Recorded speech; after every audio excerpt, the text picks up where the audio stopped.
जय श्री राम सबको। नमस्कार दर्शकों और अनफिल्टर्ड ट्रूथ में आपका स्वागत है। आज हम चीन की ताज़ा खबरों पर गहराई से नज़र डालेंगे। एक ऐसा देश जो प्रौद्योगिकी, ऊर्जा और रक्षा के क्षेत्र में अपनी अद्भुत उपलब्धियों के लिए सुर्खियों में है। लेकिन जैसे जैसे हम इन उपलब्धियों को देखते हैं, हमें यह सवाल भी पूछना चाहिए, क्या हमें प्रगति का जश्न मनाना चाहिए या इनके पीछे कुछ और है। चलिए शुरू करते हैं। चीन के कृत्रिम सूरज यानी experimental advanced super conducting tokamak EST ने एक नया विश्व रिकॉर्ड बनाया है। इसने प्लाज्मा को 1066 सेकंड तक बनाए रखा, यानी लगभग 18 मिनट। ये सफलता हमें नाभिकीय संलयन के जरिए स्वच्छ और असीमित ऊर्जा के सपने के और करीब ले आई है। लेकिन सवाल ये है, क्या यह एक हरित भविष्य की ओर कदम है या यह एक चेतावनी है कि चीन वैश्विक ऊर्जा दौड़ में आगे निकल रहा है। जब दुनिया अभी 5G को अपना रही है, चीन पहले ही 6G इंटरनेट तकनीक पान का परीक्षण शुरू कर चुका है। 6G की स्पीड 5G से 100 गुना तेज हो सकती है और चीन इसके जरिए खुद को डिजिटल कनेक्टिविटी के क्षेत्र में विश्व नेता के रूप में स्थापित करना चाहता है। लेकिन सवाल यह है, क्या यह वैश्विक प्रतिस्पर्धा के लिए एक नए युग की शुरुआत है या यह दुनिया के संचार नेटवर्क पर अपना वर्चस्व स्थापित करने की कोशिश है। चीन ने एक बड़ा कदम उठाते हुए अपने नए एआई मॉडल डीप सीक को जनता के लिए मुफ्त में जारी किया है।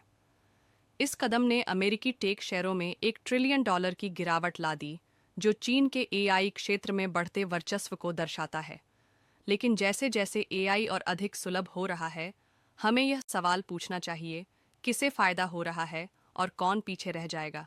क्या यह तकनीक को लोकतांत्रिक बनाने की दिशा में एक कदम है या पश्चिम को पीछे छोड़ने की रणनीति। चीन ने परिवहन के क्षेत्र में एक बार फिर नए मानक स्थापित किए हैं। उसने बाशीन CR 450 बुलेट ट्रेनों पेश की है, जो संदाज 453 किलोमीटर प्रति घंटा की रफ्तार तक पहुंच सकती है। यह ट्रेन व्यावसायिक रूप से 400 किलोमीटर प्रति घंटा की गति से चलने के लिए डिज़ाइन की गई है। लेकिन जैसे जैसे चीन आगे बढ़ रहा है, क्या अन्य देश पीछे रह जाएंगे और इसका वैश्विक बुनियादी ढांचे के भविष्य पर क्या प्रभाव पड़ेगा। चीन ने अपना पहला 6ठी पीढ़ी का फाइटर जेट्स पेश किया है, जो एयर कॉम्बैट को फिर से परिभाषित कर सकता है। स्टील्थ क्षमताओं और उन्नत एआई के साथ यह जेट चीन की बढ़ती सैन्य शक्ति का स्पष्ट संकेत है।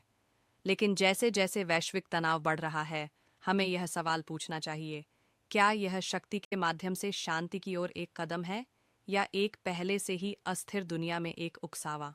चीन नवीकरणीय ऊर्जा को नई ऊंचाइयों पर ले जा रहा है।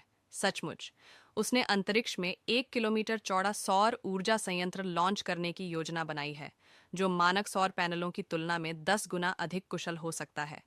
यह महत्वाकांक्षी परियोजना ऊर्जा के उपयोग को क्रांतिकारी बना सकती है। लेकिन जैसे जैसे चीन सितारों की ओर देख रहा है, क्या हम स्वच्छ ऊर्जा का भविष्य देख रहे हैं या अंतरिक्ष दौड़ का एक नया अध्याय।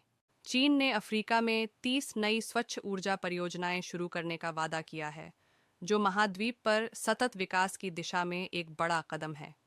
ये परियोजनाएं जीवन और अर्थव्यवस्थाओं को बदल सकती हैं, लेकिन यह चीन के अफ्रीका में बढ़ते प्रभाव के बारे में भी सवाल खड़े करती हैं।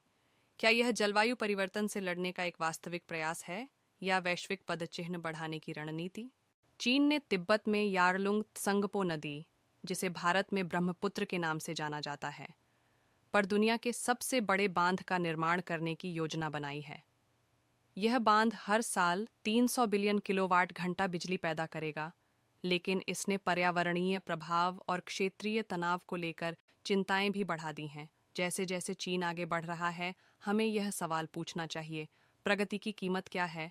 चीन ने अपना पहला type 076 amphibious assault ship Sichuan launch किया है, जिसे दुनिया का सबसे बड़ा एम्फीबियस जहाज माना जा रहा है। यह जहाज चीन की बढ़ती नौसैनिक क्षमताओं को दर्शाता है, लेकिन यह विवादित जल क्षेत्रों में उसके इरादों के बारे में सवाल भी खड़े करता है। क्या यह अपने हितों की रक्षा करने का कदम है या बढ़ती सैन्य महत्वाकांक्षाओं का संकेत। ये उपलब्धियां चीन के तकनीक, ऊर्जा और रक्षा के क्षेत्र में एक वैश्विक महाशक्ति के रूप में उभरने को दर्शाती हैं। लेकिन जैसे जैसे हम इन नवाचारों पर हैरान होते हैं, हमें यह सवाल भी पूछना चाहिए, क्या हमें चीन का बहिष्कार करना चाहिए या क्या हम साथ मिलकर काम कर सकते हैं और एक साथ बढ़ सकते हैं? जवाब इतना आसान नहीं है। जहां चीन के नवाचार असीम संभावनाएं प्रदान करते हैं, वहीं ये पर्यावरणीय चिंताओं और भू राजनीतिक तनावों के साथ भी आते हैं। अनफिल्टर्ड ट्रूथ में हम मानते हैं कि सूचित रहना और मुश्किल सवाल पूछना जरूरी है। आपका क्या विचार है? क्या हमें चीन की प्रगति को अपनाना चाहिए या सावधानी के साथ आगे बढ़ना चाहिए? कमेंट में बताएं। देखने के लिए